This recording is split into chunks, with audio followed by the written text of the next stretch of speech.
টাকা আছে পয়সা আছে, এরপরও তুমি গরিবদের পাশে দাঁড়াও না। এই টাকা দিয়া শুধু নিজের বুঝলা, গরিবের পাশে দাঁড়াও না। আল্লাহর কসম, জাহান্নামে যাওয়ার 2 নাম্বার কারণ। আল্লাহ বলেন, গোটা সৃষ্টি জগতের মধ্যে আমি তোর থেকে সুন্দর কাউরে বানাই নাই। আসেনি এলাকার সুবহানাল্লাহ? তা আপনারা কোন সময় সুবহানাল্লাহটা কন? আমার কবির নেই। আপনারা এলাকার ঠাডা বললে সুবহানাল্লাহ কন, তো কোন সময় কন আমার কইয়েন? আমি তো জানি না। সমগ্র সৃষ্টি জগতের মধ্যে সুন্দর কারে বানাইছে? আমরা অনেক সময় কই সুন্দর মানুষ দেখলে লোকটা ফেরেশতার মতো সুন্দর, কই না? কিন্তু আল্লাহ কয় ফেরেশতা সুন্দর আমি কোরআনের কোথাও বলি নাই। কইনি আমরা ফরির মতো সুন্দর, হয়নি? মাইয়া যদি সুন্দর হয়তো ফরির মতো। হ্যাঁ, ফরিদে সুন্দর কোরআনে কইছিনি? তুই কে রে কস? কয় ফেরেশতার মতো সুন্দর। ফেরেশতা সুন্দর আল্লাহ কোরআনে কইছিনি? আমরা ফাঁকি দেখলে কই ময়না পাখি কত সুন্দর, টিয়া পাখি কত সুন্দর, হরিণ দেখলে কত সুন্দর। হ্যাঁ, এগুলা যে সুন্দর কোরআনে আসেনি। কিন্তু আল্লাহ বলেন, মানুষ যে সুন্দর করে বানাইছি এই কথাটা আমি এমনে এমনে বলি নাই। আল্লাহ বলেন, মানুষ বানাইছি সুন্দর করে, এই কথাটা বলতে গিয়ে আমি 4টা কসম করছি। কয়টা কসম? রব্বি কারীম বলেন, 4টা কসম করছি আমি আল্লাহ। মানুষ তোরে সুন্দর করে বানাইছি এই কথাটা আমি কসম কেড়ে বলছি, একটা নয় গো, 4টা কসম করছি। প্রথম নাম্বার কসম হলো তিন ফলের কসম আমি আল্লাহ করলাম। ওয়াজাইতুন, আল্লাহ বলেন জাইতুন ফলের কসম আমি করলাম। ওয়া তুর সিনিনা, সিনাই পর্বতের কসম করলাম। ওয়া হাযাল বালাদিল আমিন, আমি আল্লাহ পবিত্র মক্কা নগরীর কসম করলাম। কসম হলো কয়টা? 4টা কসম আমি আল্লাহ করছি। বান্দারে তরে বানাইতে গিয়া 4টা কসম করছি। কেন করলাম? কসম করলে তুই কথার গুরুত্ব দিবি, তাই 1টা 2টা নয়, 4টা কসম কাটছি। তোরে সুন্দর করে বানাইছি, তোরে সুন্দর করে বানাইছি, তোরে সুন্দর করে বানাইছি, তোরে সুন্দর করে বানাইছি। 4 বার কসম করছে। 4 বার কসম করে আল্লাহ বলেন, লাকাদ খালাকনাল ইনসানা ফি আহসানি তাকওয়িম। রব্বি কারীম বলেন, বালিশের সঙ্গে মাথা লাগাইয়া একটু চিন্তা করে দেখ। আমরা তো ঘুমায়া থাকি, দুনিয়া নিয়ে চিন্তা করি আর ঘুমাই না। মাঝে মধ্যে একটু বালিশের সঙ্গে মাথা লাগাইয়া একটু চিন্তা করবেন আল্লাহর নিয়ামতের উপরে। মালিক বলেন, বান্দা তুই একটু চিন্তা করে দেখ, আমি আল্লাহ তোরে সম্মান আর মর্যাদা কত দিছি। বান্দারে, তোর সম্মানের চেয়ে বেশি কারণ না, আমি আল্লাহ ফেরেশতার এত সম্মান দেই নাই। ফেরেশতা নূর দিয়া বানাইছি, ফেরেশতার জন্য জান্নাত বানাই নাই। মানুষ, তোর জন্য জান্নাত বানাইছি, ফেরেশতার জন্য জান্নাত বানাই নাই। তোরে সুন্দর করে বানাইছি কোরআনে বলছি, ফেরেশতারে বানাইয়া কোরআনে বলি নাই। এত সম্মান, এত মর্যাদা আর এত নিয়ামত আমি আল্লাহ তোরে দিলাম। 2টা চক্ষু দিলাম, এত পাওয়ারফুল চক্ষু যে তাকানোর সাথে সাথে 7 আসমান, একেবারে 500 বছরের রাস্তা আমরা দেখতে পারি। সুবহানাল্লাহ। এখান থেকে তাকাইলে যে আমরা নীল আকাশ তারকা দেখি, তারকা প্রায় 200-300 বছরের রাস্তা। সুবহানাল্লাহ। সূর্য এই পৃথিবী থেকে 9,30,00,000 মাইল উপরে, চাওয়া মাত্রই আমরা দেখতে পাই, ঠিক নেই? চোখের পাওয়ারটা কি মনে করছেন? চোখের পাওয়ার এত বেশি, বিদ্যুতের চেয়েও মানুষের চোখের গতি বেশি। বিদ্যুতের গতি হলো প্রতি সেকেন্ডে 1,86,000 মাইল বেগে যায়, আর আমাদের চক্ষু এর থেকে হাজার হাজার কোটি গুণ মাইল উপরে যায়। আল্লাহ এত পাওয়ারফুল 2টা চক্ষু আমাদেরকে দান করছে। এরপরে আমাদেরকে মেধা শক্তি দিছে, ভালো বোঝার শক্তি দিছে, মন্দ বোঝার শক্তি দিছে। ফেরেশতা কিন্তু শুধু ভালো বুঝে রে, মন্দ বুঝে না। শয়তানরে আল্লাহ শুধু মন্দ বোঝার তৌফিক দিছে, খারাপটা খালি খারাপ বুঝে, ভালো বুঝে না। আর মানুষ ভালো মন্দ বোঝার তৌফিক দিছে, কথা হয় না? এতগুলো নিয়ামত আল্লাহ দিলেন, হাঁটার জন্য পা দিলেন, হাত দিলেন, চক্ষু দিলেন, মাথা দিলেন, এত সুন্দর করে কাঠামো দিয়া মানুষ বানাইলো। বান্দা কেন বানাইছি? গোলামি করবি আমি আল্লাহ। আর আল্লাহ বলেন তুই আমার গোলামি করবি। সূর্য তোর গোলামি করবে, চন্দ্র বান্দা তোর গোলামি করবে, জমিন বান্দা তোর গোলামি করবে, যা কিছু দেখস বান্দা তোর জন্য বানাইছি সব তোর গোলামি করবে। তুই শুধু আমি আল্লাহর গোলামি করবি। কিন্তু মানুষ এত বড় পোল্ট্রি বাজ, মানুষের যে পোল্ট্রি বাজ কেউ নাই, মানুষের চেয়ে অকৃতজ্ঞ আর কেউ নাই।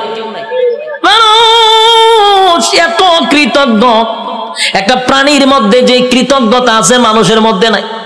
একটা কুকুর হলো সবচেয়ে নিকৃষ্ট প্রাণী, কিন্তু কুকুরটারে 2 দিন খাবার দেন, আপনি 2 দিন খাবার দেন, আপনার পিছু ছাড়বে না। 1 মাস পরেও যদি আপনি কুকুরটার কাছে আসেন, কুকুর আপনারে দেখলেই বুঝতে পারবে আপনি তারা খাওয়াইছেন। কিন্তু মানুষরে মানুষ খাওয়াইতে খাওয়াইতে পেট ভরাইয়া দেয়। মানুষরে এত কিছু করার পরও মানুষ সেটা মনে রাখে না, মানুষ কৃতজ্ঞতা প্রকাশ করে না। আল্লাহ বলেন বান্দা শুন, একটা মাছ যেইভাবে পানির নিচে ডুবন্ত থাকে, আমি আল্লাহ কিন্তু মানুষগুলারে এইভাবে পানির নিচে ডুবায় আর যেইভাবে মাছ রাখি, তোদেরকে নিয়ামত দিয়া ডুবায় রাখছি। নিয়ামতের মধ্যে আমরা ডুবন্ত, মাছ যেইভাবে পানির নিচে ডুবন্ত, বান্দারে আমি তোরে নিয়ামত দিয়ে এইভাবে ডুবায় রাখছি। বান্দা শুন, এতগুলা নিয়ামত আমি আল্লাহ তোরে দিলাম, কোন নিয়ামতের অস্বীকার করবি? ক পারবে না। ফাবিআই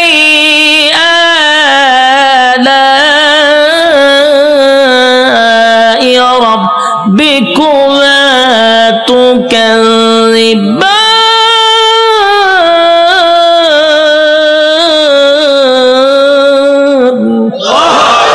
আল্লাহ বলেন কোন কোন নিয়ামতের অস্বীকার করবি? আমি আল্লাহ তোরে কি দেই নাই বল? সব দেওয়ার পরে বদনা আমার খাইলি, আমি আল্লাহর নিয়ামত খাইলি, সব আমি আল্লাহ তোরে দিলাম।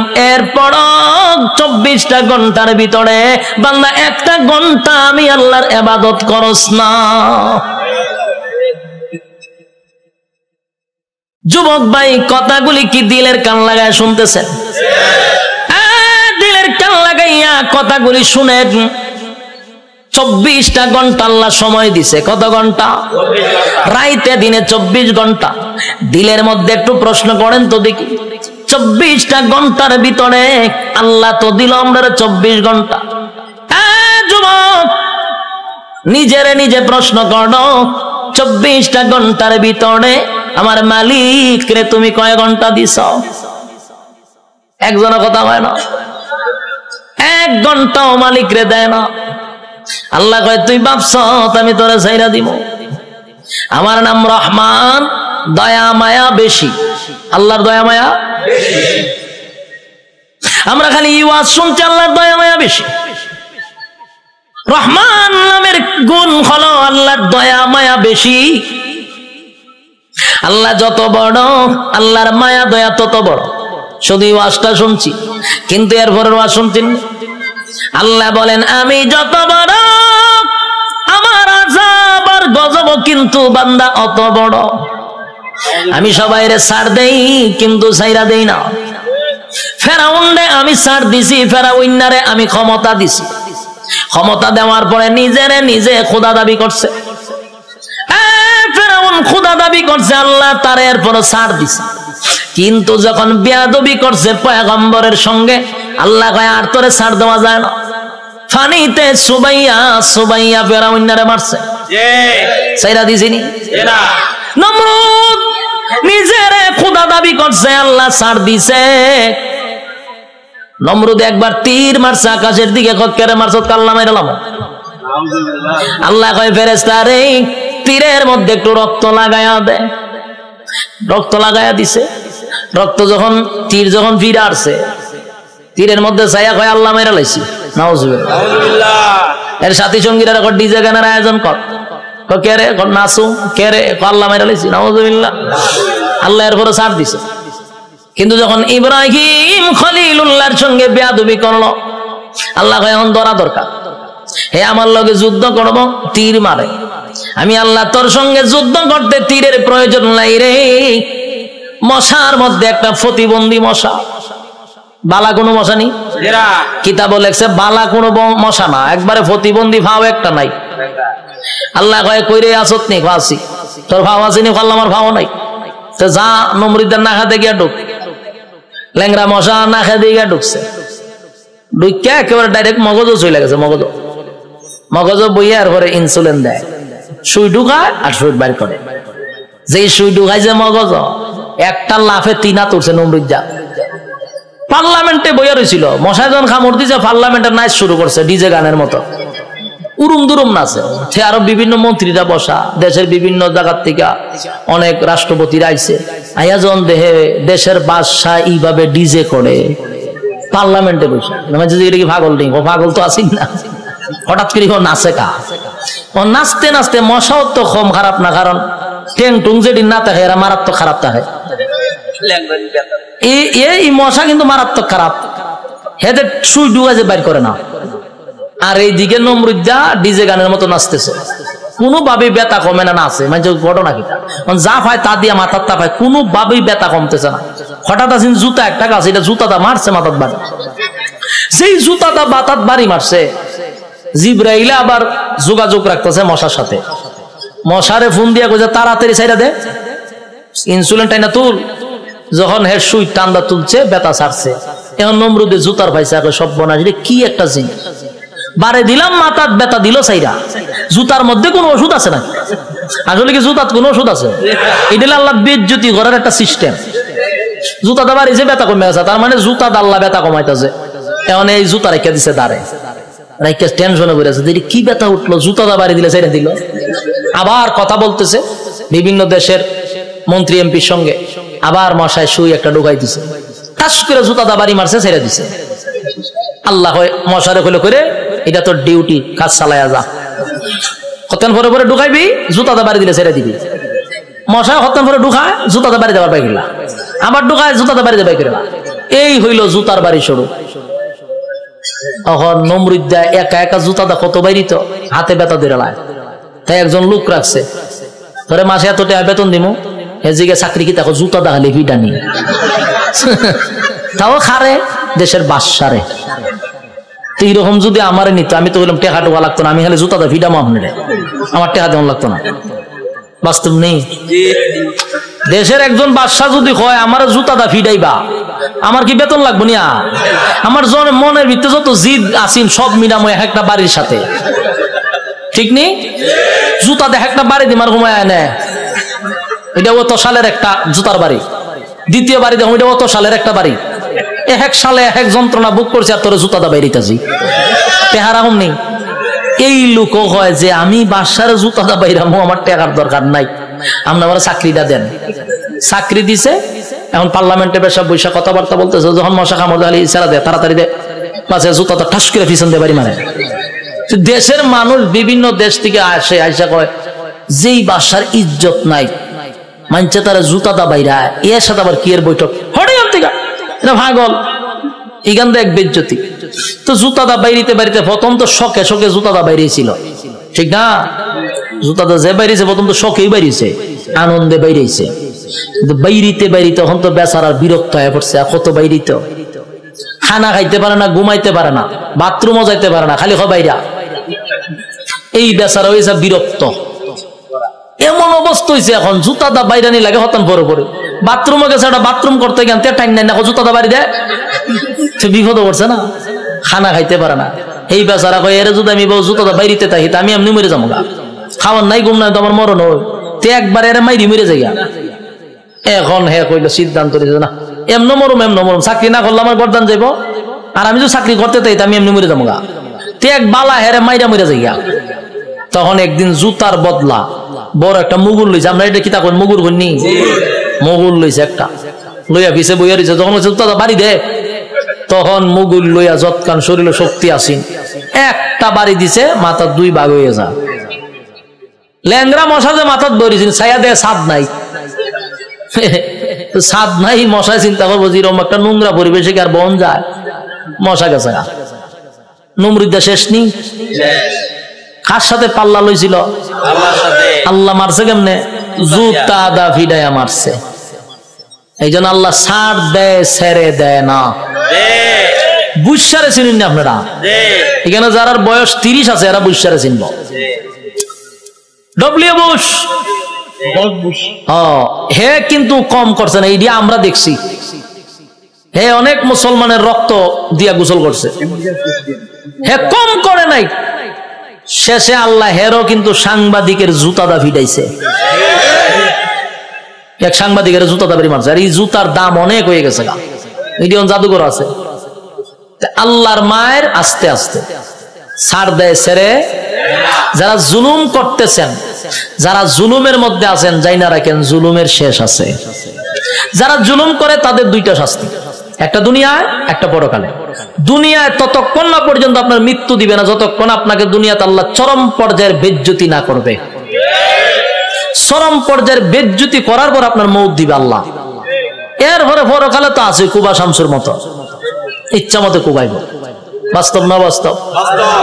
সাইজ কিন্তু আল্লাহ ছেড়ে দিত না, জনমের সাইজ করবো।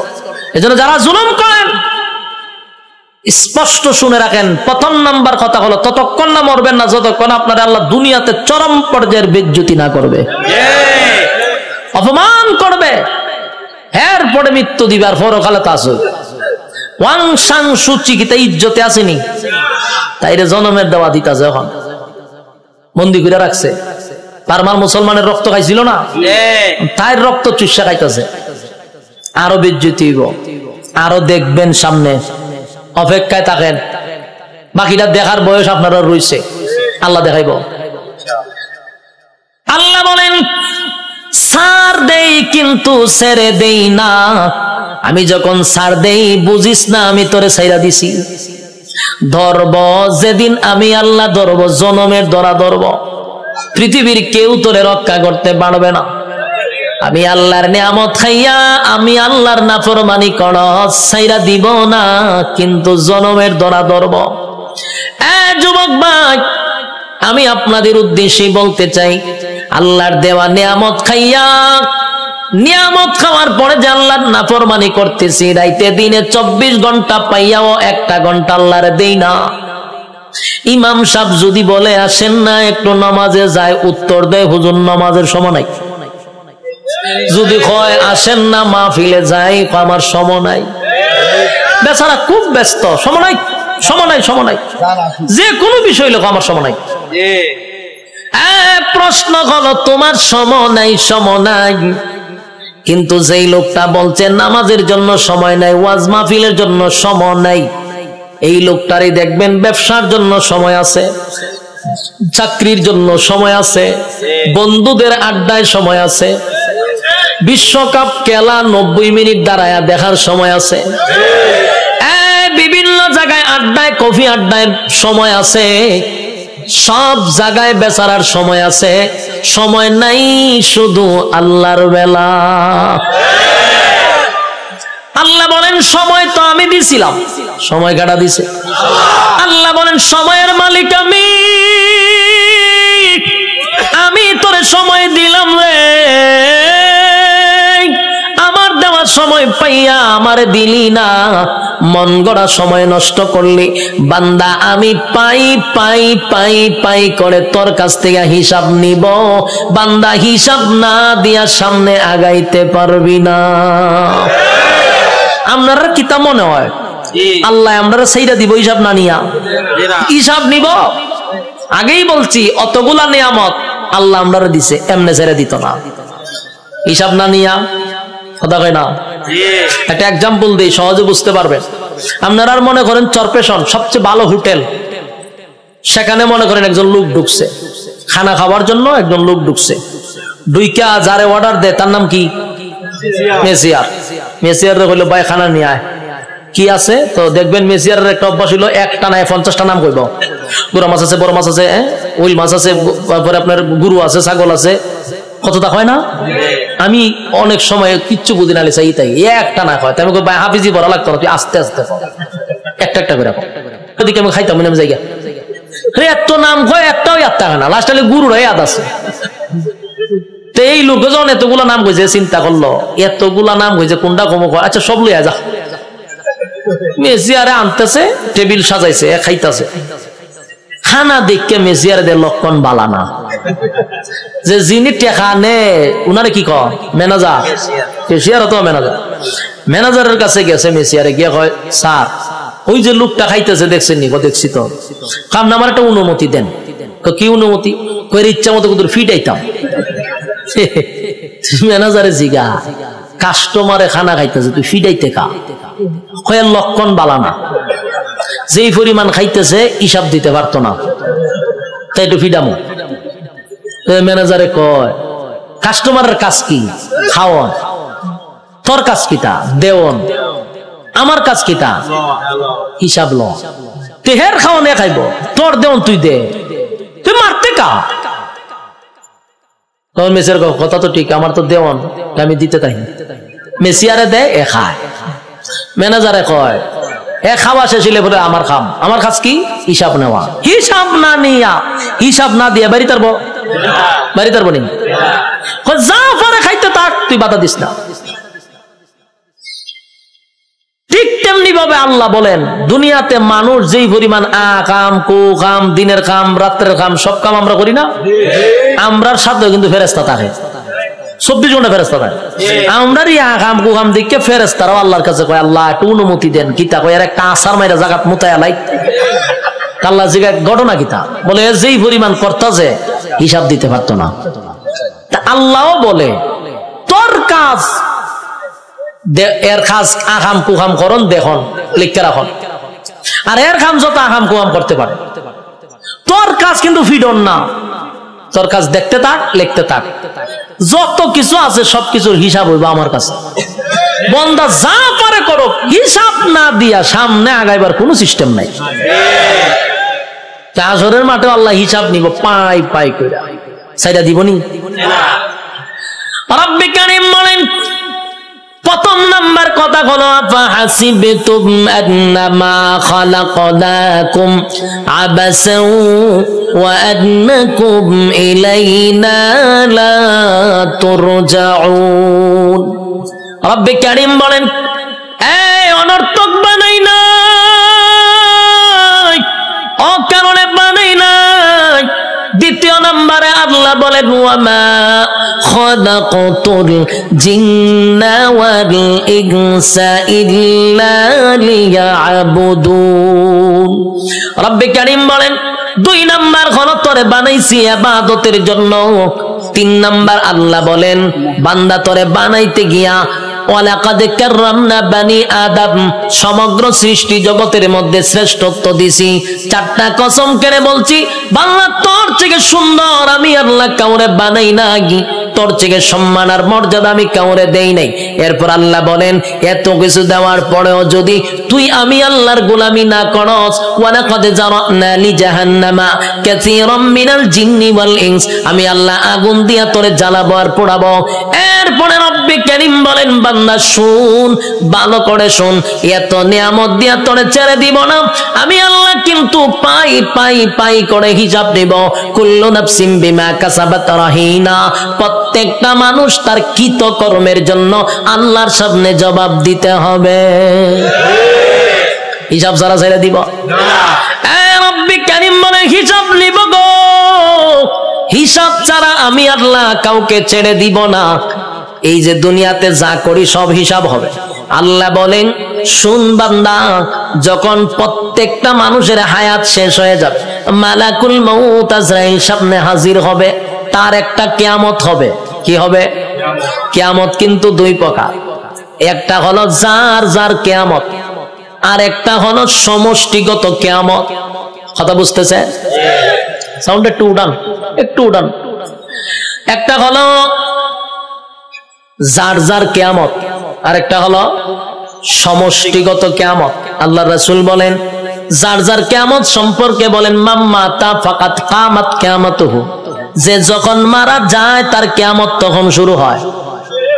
আমি যদি স্টেজে এখন মারা যাই, আমার কিয়ামত এখান থেকে শুরু হবে। আরেকটা হলো সমষ্টিগত কিয়ামত, সেই কিয়ামতটা হলো কিয়ামতে কুবরা, এটা বড় কিয়ামত, সেটা বাঁশির মাধ্যমে হয়। ইসরাফিল আলাইহিস সালাতু ওয়াস সালাম যখন বাঁশি ফু দিবে, আল্লাহ বলেন এই গোটা পৃথিবীর যা কিছু তোমরা দেখো, বিশ্ব পরিস্থিতির পরিসমাপ্তি আমি ঘটায়া দিব। এটা হইল সমষ্টিগত কিয়ামত। ইদা জুলজিলাতিল আরদু জিলজালাহা, জমিনের মধ্যে তখন জালজালা শুরু হবে, ভূমিকম্প শুরু হবে। যখন যে একটা ভূমিকম্প হইছে 13 সেকেন্ড, 13 সেকেন্ডের ভূমিকম্পে সব শেষ হয়ে গেল। আর ওইটা যে শুরু হইব, ওইটা 13 সেকেন্ড না, 13 ঘন্টা না, এটা চলতেই থাকবে। পাহাড় গুলি তুলার মতো উঠতে থাকবে। বিল্ডিং তো দূরের কথা, পাহাড় উইরে উইরে চলবো। এই ভূমিকম্প থামবে না। কুল্লু মান আলাইহা ফান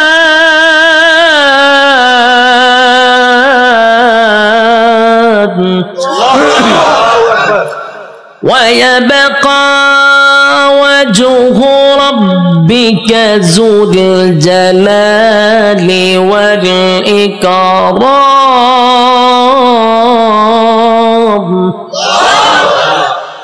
সব শেষ করব। এই অর্ডার কইও সাউন্ড বাড়ানোর দরকার। আমি একটু রিবাব আর ইকুটা তুলে দেন না, আমি চিল্লাইলে তো ইকু রাখবো। হালকা রিবাবের ভিতরে ইকুটা দেন। অত্যন্ত কিয়ামত শুরু করছিলেন মাইক মাহফিল, এখন হালকা একটু রিবাবটা ধরায় দেন আমার, যাতে প্রেসারটা গলাত না পড়ে। আল্লাহ বলেন কুল্লু মান আলাইহা ফান ওয়া ইয়াবকা ওয়াজহু রাব্বিকা যুল জালালি ওয়াল ইকরাম। চলবো। কুল্লু মান আলাইহা ফান, সব ধ্বংস হবে। ওয়া ইয়াবকা ওয়াজহু রাব্বিকা যুল জালালি ওয়াল ইকরাম, শুধু আল্লাহ ছাড়া সব ধ্বংস। আজরাইলও ধ্বংস, যে সিংহায় ফুক দিব সেও ধ্বংস হবে। মোট কথা কেউ থাকবে না। এটা হলো সমষ্টিগত কিয়ামত। আর প্রথম হলো যে যখন মারা যাবে তার কিয়ামত তখন থেকেই শুরু হবে। যুবক ভাইরা আমার, আল্লাহ বলেন প্রত্যেকটা মানুষের কিয়ামত আছে রে, যে যখন মারা যায় তার কিয়ামত শুরু হয়ে যায়। যেদিন মারা যাবেন আল্লাহ বলেন হিসাব নেওয়ার জন্য আল্লাহ পুনরায় আবার আমাদেরকে দাঁড় করাবে। আলোচনার শুরুতে একটা কথা বলছিলাম, আমরা কিন্তু এই পৃথিবীতে পরীক্ষা দিতে আসছি, ইয়াদ আছে না? পরীক্ষা দিতে আসছি। বলুন তো রেজাল্টটা কোথায় দিবে?